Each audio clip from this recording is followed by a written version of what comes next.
And I'm outraged, I'm sickened, and I'm saddened by the way Shedeur continues to be treated in the National Football League. Now by those sorry-ass Browns and sorry-ass Kevin Stefanski. I understand in a situation like that, when it comes to the 3s and 4s that you're playing with that aren't going to be on the squad and not going to make the team, give your quarterback a chance. Okay, you know what? You know they can't hold up that long? Let's play quick game. Let's play quick game just to get Shedeur in the goddamn rhythm. But no, you come out, calling regular offensive plays. When they're at practice, Shedeur Sanders is not their priority. When he is at practice, he was staying hours beforehand, leaving hours later. Shedeur Sanders wasn't just tossed into the game last night, he was dropped into a no-win setup. Nothing about it felt accidental. From his first snap, it looked like one player against the entire machine. The Cleveland Browns, led by head coach Kevin Stefanski, seemed intent on cooling the hype and slowing his momentum. Instead, the plan backfired. The performance and the circumstances around it have sparked a wave of scrutiny, with analysts and reporters now calling out Stefanski and the Browns front office for engineering a preseason situation that stacked the deck against Shedeur. I'm going to answer this question by saying Shedeur Sanders, and I'm going to tell you why.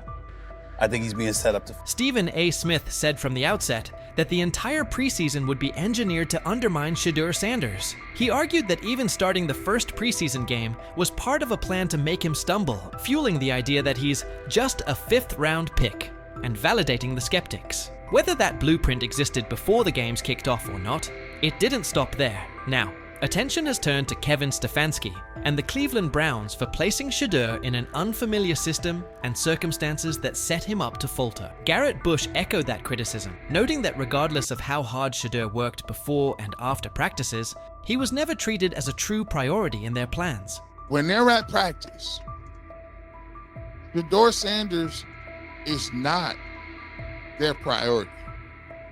When he is at practice, he was staying hours beforehand, leaving hours later. Kevin Stefanski doubled down, saying his group was executing and placing the responsibility squarely on Shedeur Sanders for the miscues. When pressed on whether having Shedeur work all week with 3rd and 4th team units contributed to the mistakes, Stefanski wouldn't budge. Rather than acknowledge that first team reps might have better prepared a rookie, he waved off the idea and reiterated that his job is to develop young players. But what kind of development plan withholds meaningful snaps with starters, then drops a promising prospect into live action and expects him to run concepts he's never practiced with them?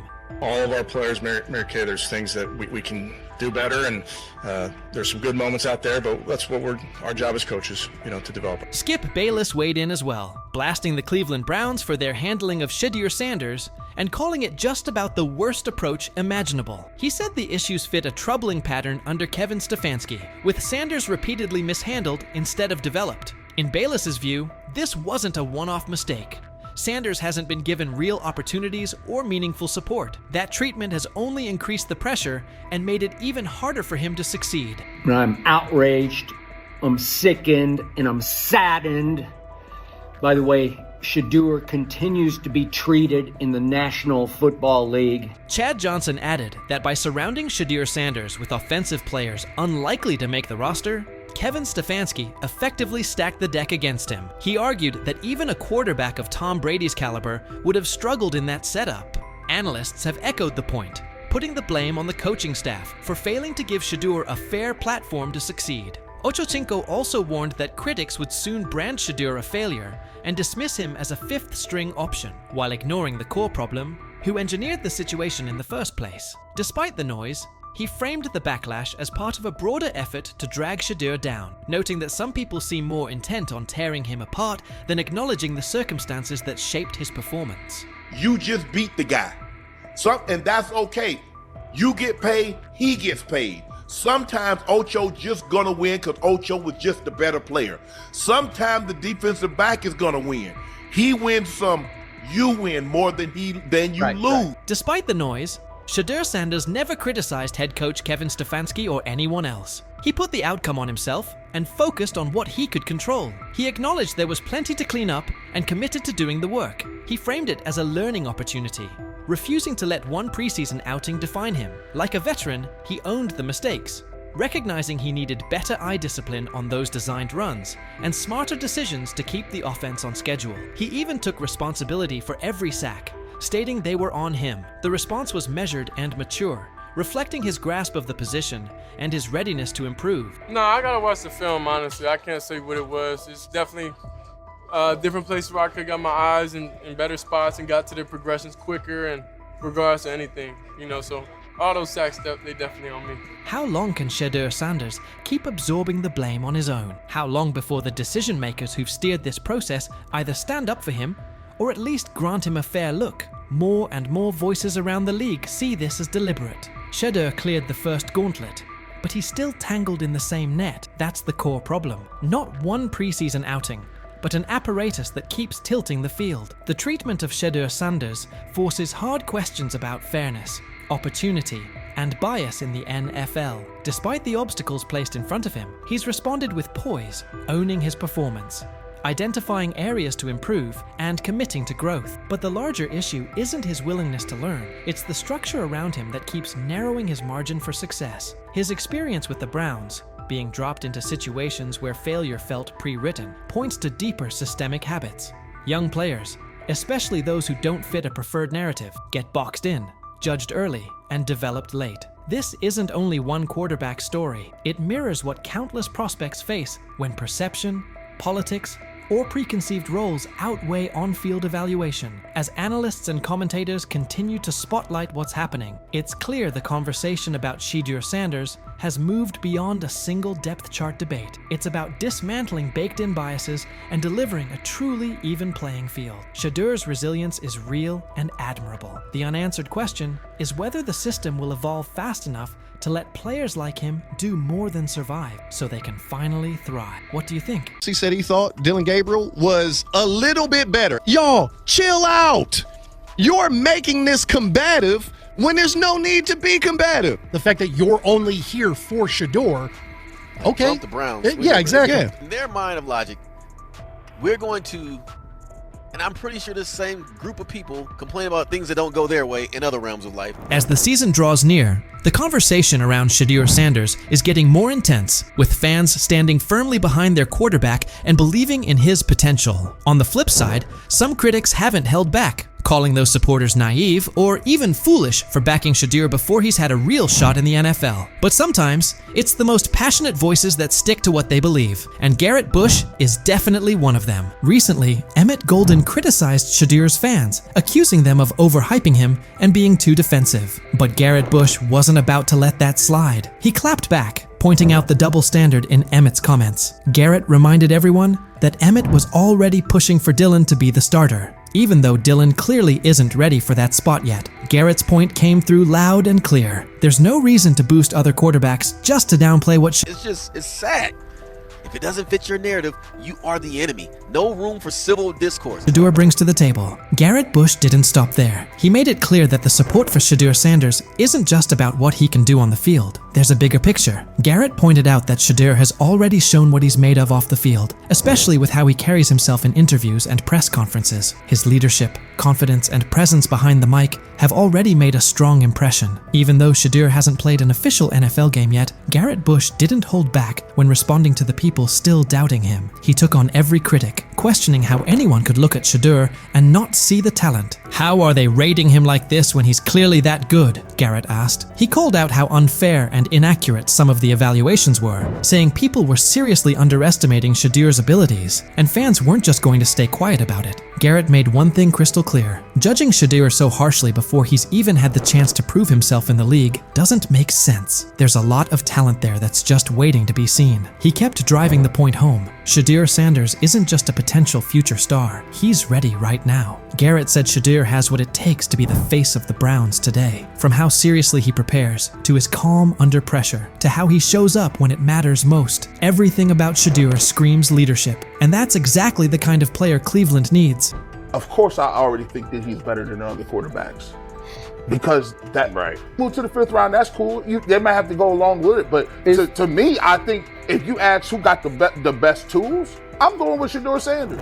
Garrett Bush didn't mince words. He made it crystal clear. If anyone comes after Shedeur Sanders' fans without a good reason, they're going to get the same kind of pushback they're seeing now. No filters, no holding back. Garrett wasn't backing off, and he made sure everyone knew just how real the loyalty and dedication of Shedeur's supporters are. He understood that this fan base isn't just rallying behind Shedeur because of his talent on the field. They believe in his character, his grind, and the idea that he can lead Cleveland into a better future. That support runs deep. Not long ago, Colin Cowherd also decided to take a jab at Shedeur Sanders and his fans, and what he said definitely raised eyebrows. Colin went beyond just sharing an opinion. He challenged Shedeur's supporters, telling them to defend him the same way they had for guys like Baker Mayfield and Deshaun Watson on Reddit. But this wasn't some offhand take. Colin took it further, targeting everything Shedeur had worked hard to build. His words didn't feel like simple criticism. They came off as straight-up disrespect toward both the player and the people backing him. Colin's remarks weren't just about Shedeur's game. They were a direct hit on the commitment and belief his fan base continues to show. 100 miles an hour. Yep. All you fanboys, go ahead. Manziel, Baker, Deshaun Watson, defended it to the hilt on your Reddit account. Sorry. After Colin Cowherd made his bold remarks, it didn't take long for the backlash to roll in. Fans weren't about to let that kind of disrespect slide, especially after he came so hard at Shedeur Sanders and the people who support him. The response on social media was fast and intense, with fans speaking out loudly about how upset and frustrated they were. Colin had to face serious heat for what he said, and it quickly became clear that his shots at Shedeur weren't something fans were going to just brush off or forget. Sharing an opinion about a player's talent or potential is one thing. That's part of what makes sports fun to talk about. Everyone's entitled to their own take, and discussions around player projections are nothing new. But going as far as mocking an entire fan base and calling them dumb? That crosses a line. Critiquing Shedeur's performance is fair game, but insulting the people who believe in him? That's a whole different story. Fans put in time, energy, and emotion into rooting for their favorite players, especially someone like Shedeur, who's already shown so much potential. Calling that kind of loyalty dumb isn't just rude, it completely misses what sports fandom is all about. These fans aren't blindly following someone. They see the work Shedeur puts in, they see the future he could have, and they stand behind him because they truly believe in what he can become. Mocking that belief takes away from the heart of being a fan. People care deeply about Shedeur Sanders, not just for what he can do on the field, but for what he represents. For a lot of fans, this isn't just about football. It's about hope. It's about seeing someone lead their team with strength and determination. The idea of Shedeur stepping up as Cleveland's starting QB isn't just some random dream. It's something fans are emotionally tied to. They want to see him succeed, grow, and become the player they know he's capable of being. For many, the connection goes beyond football. It's personal. It's about loyalty, belief, and holding on to the idea that better days are ahead with Shedeur leading the way. Let me go play once again with your legal ground. Shedeur Sanders.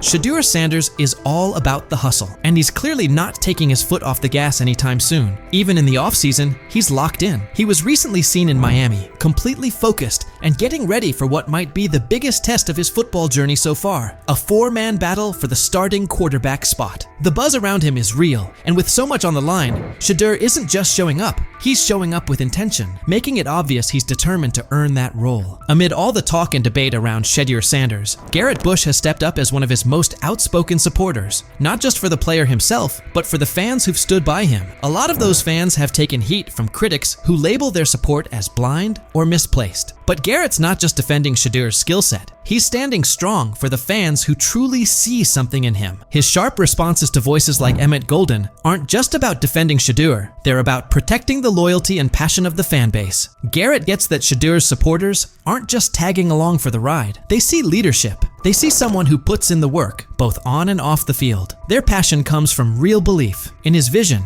in his drive, and in the idea that he has what it takes to lead their team forward. Garrett Bush has made his position clear. He's not going to sit quietly while fans are mocked for standing by their guy. His support goes beyond Shedeur. It's about honoring the commitment and spirit of those who believe in him. In a time when fandom often gets dismissed or questioned, Garrett reminds everyone that this kind of connection between a player and their fans is bigger than just wins and losses. It's about belief, it's about unity, and it's about backing someone who represents something greater. So, what's your take on Shedeur Sanders and the fans who are all in on his journey? Do you believe in what he brings to the table?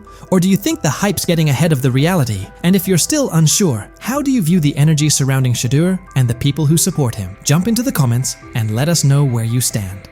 Number 2 role still up for grabs. Are you guys still competing for that number 2 role? Number 2 role? Like number 2 string quarterback. The back. Oh, yeah. Honestly, bro, I really don't look into that. I don't care. Whenever it's time for me to get out there and play, I'm going to play. Adversity, things is going to knock you down sometimes, but the main thing about it is you just got to push through it. There's a lot of people in this world that's going through stuff, but, you know, I'm playing for a lot more than just me. Yes, yes. And will he kind of be the backup? Joe will start the game, Dylan will play second, Shedeur will play third. Shedeur Sanders is done with the chatter. After head coach Kevin Stefanski slotted him as the 3rd-string quarterback behind Dillon Gabriel, he didn't blink. No panic, no backpedaling, just steady confidence. He made it clear he won't get caught up in labels or outside noise. Say what you want, but when the stage is brightest, he intends to be brighter. Sanders isn't wasting energy on distractions. He's locked in, focused, and ready to let his play speak for itself the moment he steps on the field. Whenever it's time for me to get out there and play, I'm going to play.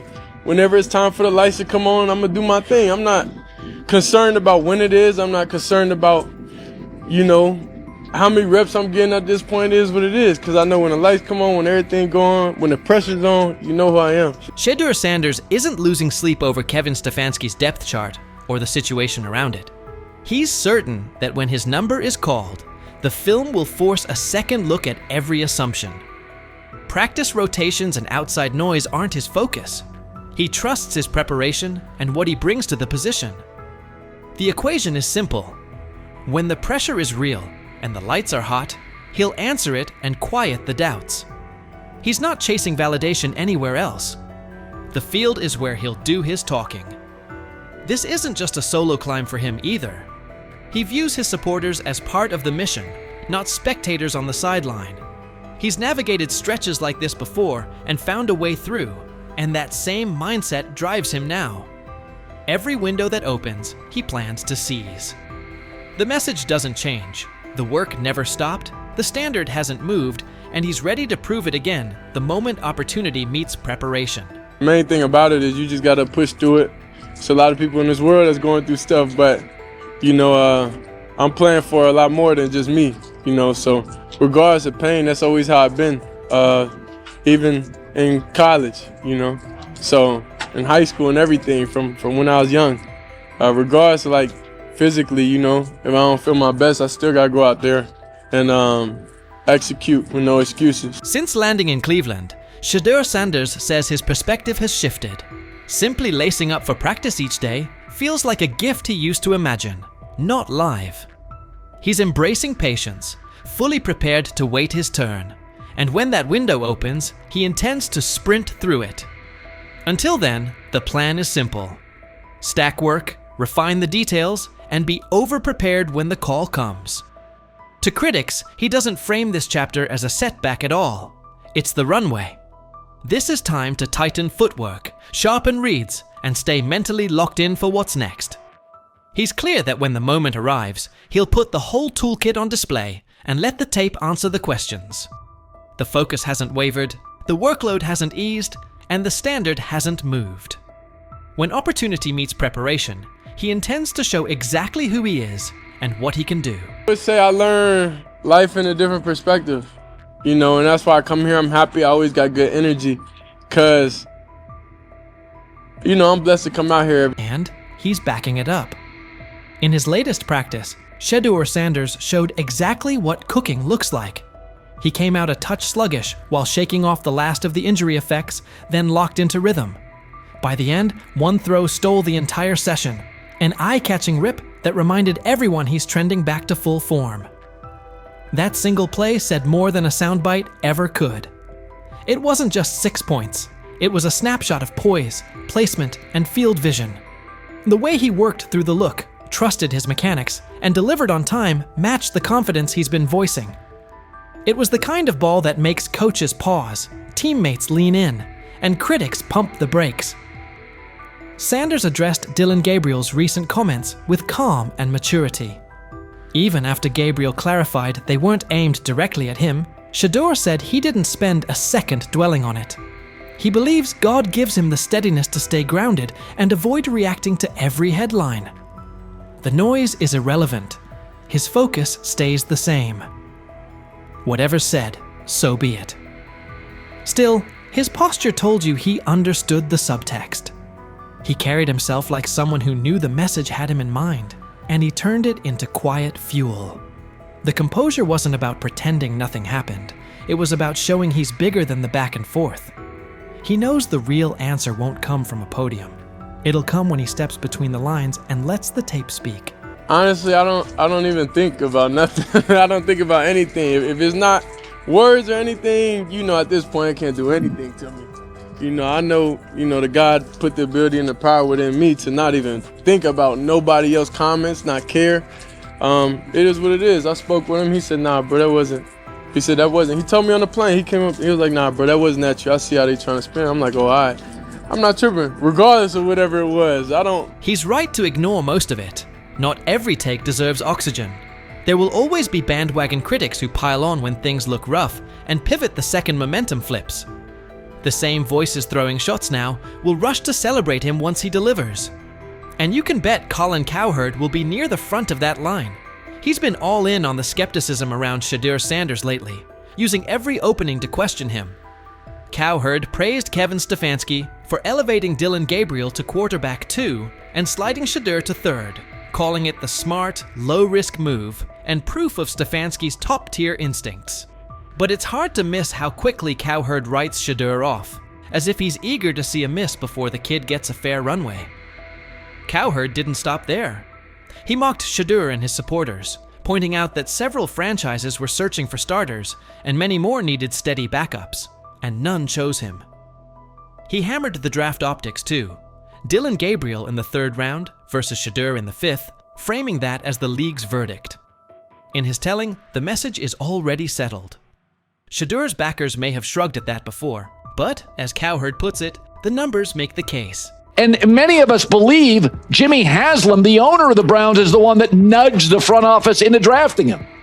So the Browns drafted Dillon Gabriel 2 rounds before. So you can run to your Reddit board and dogpound.com and say it's a conspiracy, but the whole league told you he's a 5th-round quarterback. And the Browns are telling you, Kevin Stefanski, who won 11 games in 2023 with nonsense in a division with the Ravens, in the AFC. Shedeur Sanders' time in Cleveland is turning into a story of resilience, focus, and quiet resolve. Even as the 3rd-string quarterback behind Dillon Gabriel, he hasn't let rankings or outside opinions throw him off course. From day one, he's kept his eyes on the bigger picture, steady growth, daily preparation, and being ready the second his opportunity arrives. Every critique is fuel, not a verdict, and he's using it to sharpen his game. His recent work on the field backs that up. Coming off injury, he settled in quickly and found his rhythm, capping practice with a pinpoint touchdown that stood out as the day's highlight. The timing, placement, and poise on that throw reflected the same confidence he's been preaching, reading the look, trusting his mechanics, and executing cleanly. It's the kind of rep that gets a coach's attention, earns teammates' trust, and makes skeptics pause. Sanders' maturity shows in how he handles chatter from teammates, rivals, and the media. Whether responding to Dillon Gabriel's comments or brushing off negative noise, he stays grounded, crediting faith and focus for keeping him steady. He knows the talk is part of the job, and he's committed to letting the film speak louder than any quote. Meanwhile, critics like Colin Cowherd have leaned into the doubts, pointing to draft status, Gabriel in the 3rd round, Shedeur in the 5th, and the lack of immediate interest from teams as proof the league has already made up its mind. Sanders isn't letting that define him. He understands success isn't about early labels. It's about persistence, preparation, and performance when it counts. As he keeps stacking work and embracing each rep, it's clear he's preparing for the moment his potential becomes undeniable. The road may be tough, but his discipline and mindset suggest he's more than capable of rising above doubt and making his mark in the NFL. What's your read on Shedeur Sanders' approach so far? Do you think his patience and focus will pay off once he gets real snaps? And how much do takes like Colin Cowherd's actually impact a young quarterback? Do they hinder, or do they add fuel? So he says, this is exactly what he says. I'm told the footage of Shedeur Sanders meeting with the Giants is so bad that both the Browns and the Sanders family have threatened legal action if it is. What in the NFL is happening right now? The New York Giants just leaked a draft interview recording with Shedeur Sanders, and fans are completely freaking out. Did Shedeur take some shots? Did the Giants forget what the word confidential means? Or did someone accidentally hit reply all on something that was supposed to stay locked away? Get ready, because this roller coaster involves hot mics, bad takes, and a whole lot of drama. What happened with Shedeur on draft night to make him fall to the 5th round, and them talking about the Giants coming out with all that information talking about Shedeur did bad, bombed the interview, all that type stuff. We all know my last video when I talked about the interview tape about Shedeur did not get a playbook. The NY Giants, in true Stonewall fashion, dropped a carefully trimmed clip from their highly sought-after interview with Shedeur Sanders, then quickly locked everything else away like it was top-secret intel. Was this a calculated PR stunt, or just a low-key attempt at sabotage? Either way, the silence speaks louder than any official statement. Fans aren't buying this half-baked version of transparency, and they're definitely not ready to just bench him and move on. Instead, they're demanding answers, calling out the organization for what feels like a planned smear job. One thing's for sure, the hate is loud, but Shedeur's supporters are even louder. There was another team that he sat down with. What do you mean it didn't go well after that? So, he was pissed that they did that to him. They did that to him. He counter-confronted them. The same thing they do to every other quarterback prospect. They did that to him. They slide in a mistake to see if you catch it. Right. And so because you're the quarterback, but he didn't take it as a correction. He took it as like he got pissed off. Yeah, and it's like so here's another one. So another one was he throws a bad interception, and it was a deep throw early in the game, and he comes back and they go in the meeting, they show the interception. Let's just call it like it is. The Giants have perfected the tease. They've basically turned "we've got more, but we're not sharing it" into a comedy act, and the joke's on them. It's like they're standing center stage, booing themselves. Oh, you want more? Too bad. We're guarding it like Grandma's secret lasagna recipe. Congrats, Giants. You've officially become the talk of TikTok, X, and even Aunt Barbara's Facebook. Yep, the holy trinity of online outrage.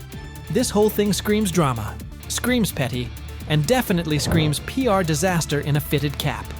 Just release the full tape before fans start pulling up to headquarters with pitchforks. And popcorn.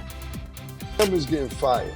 The GM, who is that nigga that Jaden Daniels. The GM is on film that the nigga's son, the nigga asked his son last draft, yo, who you think I should pick? His son like, yo, you need to get the Jaden Daniels nigga, B. This is what his son, it's on tape. You should go Jaden Daniels. He laughing at his son. And all right, cool, get Jaden Daniels. I don't even know how that tape got out. I wouldn't have let the shit get out personally. Meanwhile, Shedeur, the latest poster boy for maybe the Giants don't like talent unless it's dressed in blue and red confetti, is soaking it all in like it's just another day at practice. And here's the best part of the irony. The Giants tried to label him as all hype, no substance, a paper tiger. But instead, they accidentally turned him into the hottest name being mentioned by every sports analyst out there.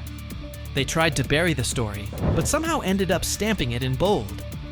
It's the classic case of ignoring a trending conversation for so long that sure, people get annoyed, but at the same time, they keep your name alive better than your own PR team ever could. It's funny. New York Giants. Where these tapes at? You hear me? Because if Shedeur Sanders was so unprofessional, y'all would have leaked the tapes for the whole world could see, right? Because understand, it's a lot of he say, she say. But one thing I do know, as a young black man growing up in this world, being straightforward and not sugarcoat anything. Oh, this narrative is pure gold. Giants PR completely skipped subtlety and went straight to the "we don't like his dad" playbook. A move so awkward, it's like trying to dunk and ending up in a kiddie pool. You can almost picture them brainstorming it. Yeah, we're just not fans of QB families that aren't ours. Because nothing screams professionalism quite like having zero self-awareness. And the fan reactions? Absolutely priceless. That one little clip was all it took to set the internet on fire. Keyboards everywhere started lighting up. People are asking, why hide the good stuff? What are you trying to cover up? If there's really nothing to hide, why not just drop the full thing? And spoiler alert, they weren't whispering. Social media exploded faster than a New York City grill on Memorial Day weekend. Them out. Another moment. What they do during the film and the combine and the meetings is teams will install mistakes intentionally planted in the install, and they want you to catch them. Shedeur didn't, and when a coach called him out, once again, it didn't sit well. It's like, bro, there's not many teams needing quarterbacks, especially since Pittsburgh appears to have a deal with Aaron Rodgers and Tennessee's getting Cam Ward. So you're down to the Giants, who are not in. And that brings us to the next tasty slice of irony. By refusing to release the full interview, the New York Giants probably thought they were hurting Shedeur Sanders' image. But instead, they ended up throwing gasoline on the hype train. Rather than shutting things down, they made him look like the kid who grabbed the last cookie and somehow got blamed for taking the whole jar. Only difference? This kid's got cameras on him 24/7, and he's handling the heat like a seasoned pro. Now, every move he makes is being broken down, every throw studied like it's a presidential debate. Fans are calling it what it is. They've lied on Shedeur. Some say the Giants just don't like his dad. And honestly, that might be true. Maybe this whole thing was just a cheap shot at Deion Sanders by extension. But here's the plot twist. The harder they try to drag him down, the more interesting his story gets. The Giants accidentally turned Shedeur into a walking headline, a controversy in cleats. They tried planting doubt, but all they really did was create buzz. He's no longer just a top draft pick. He's now a symbol of resilience, a narrative goldmine, and living proof that real talent doesn't fold under pressure. It levels up. And at this point, even if the Giants wanted to, there's no turning off the spotlight. Okay, so probably the most fun yet the most difficult thing I cover and we cover all year long is not games. It's the NFL draft. Because I've said this many times, you get lied to for a month to 2 months up to it.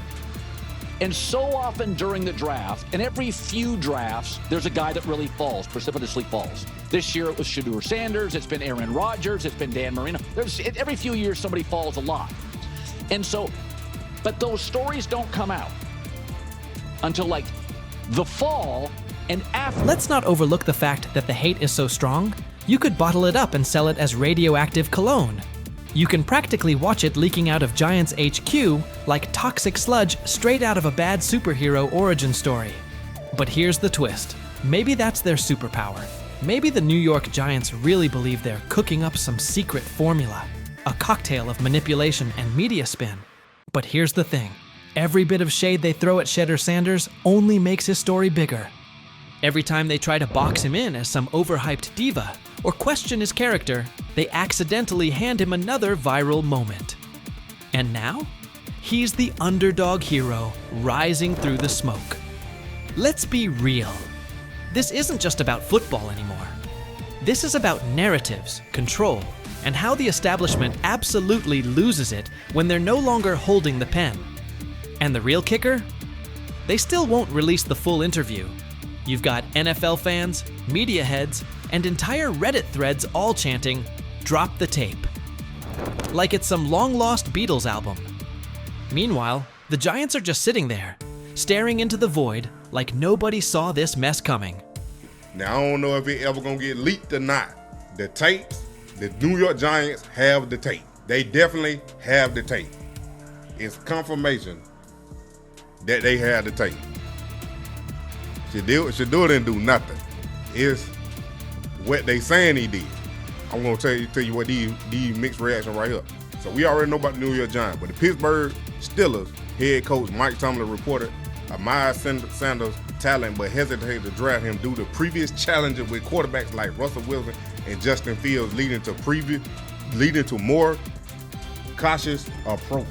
Las Vegas Raiders. Sanders met with Raiders at the NFL scouting combine and expressed enthusiasm about potentially joining the team. His familiarity with the West Coast offense and quick release was noted positive, though concerns about his ceiling. An opportunity now in Cleveland with a quarterback situation that, honestly, he can come out of and win the job. I think he'll do well. I really do. I think the kid works really hard. I think he loves the game of ball. And when it comes down to it, if you have a guy like that loves the game, obviously growing up around it his whole life, I think he'll be successful. He has a tremendous luxury to change plays at the line of scrimmage and what he sees.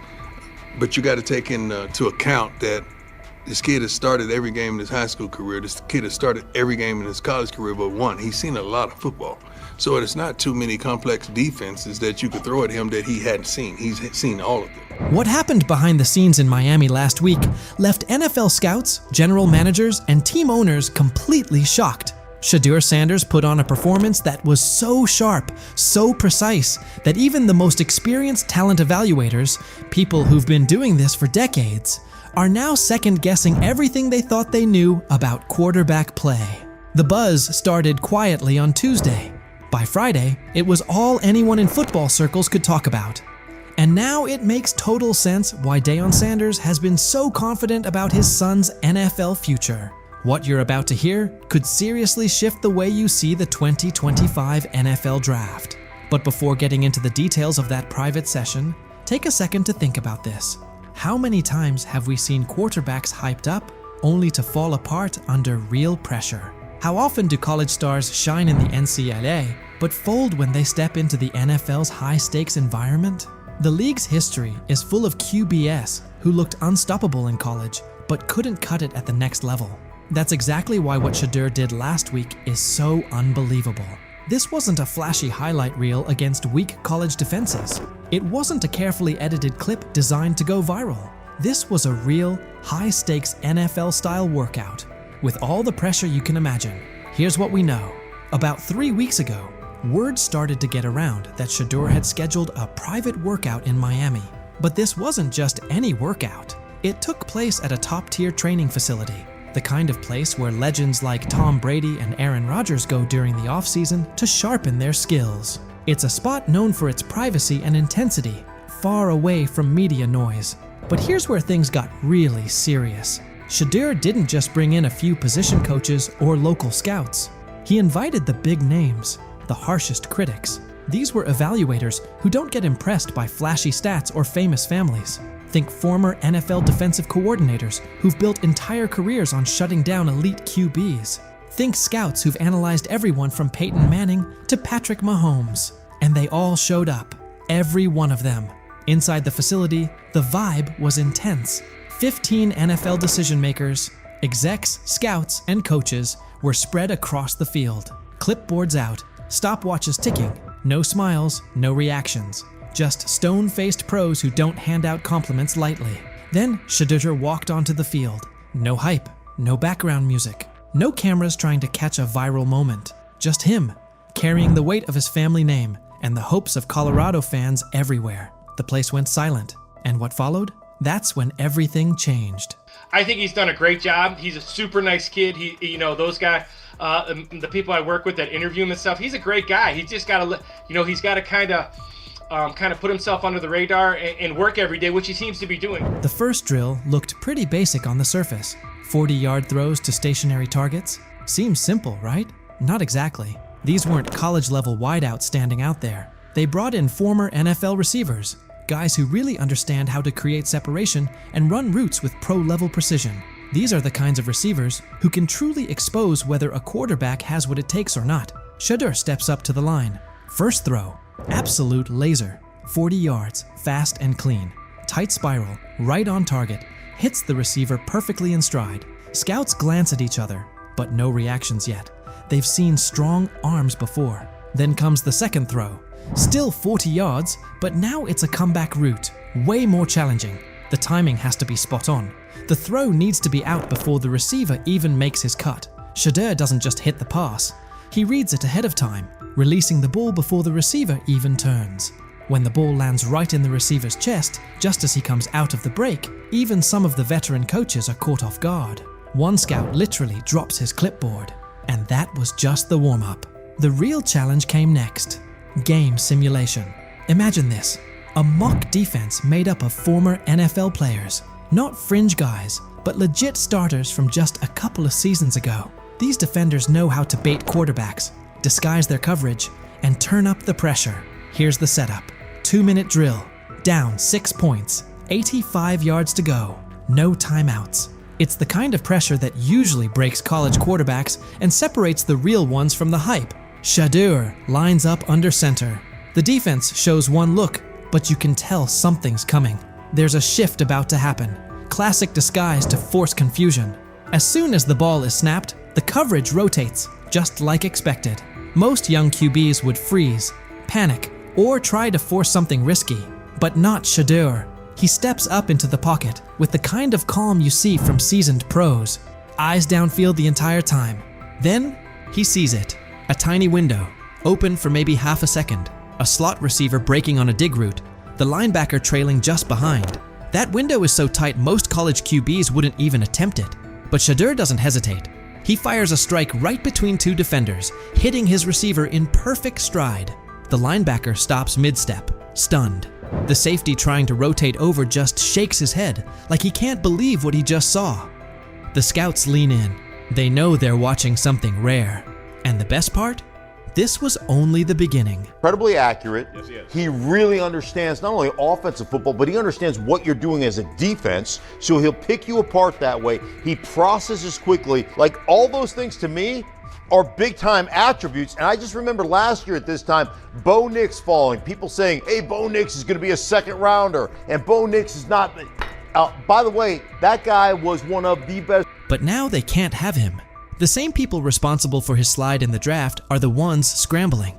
They called him cocky, arrogant, threw every label at him, hoping it would break him.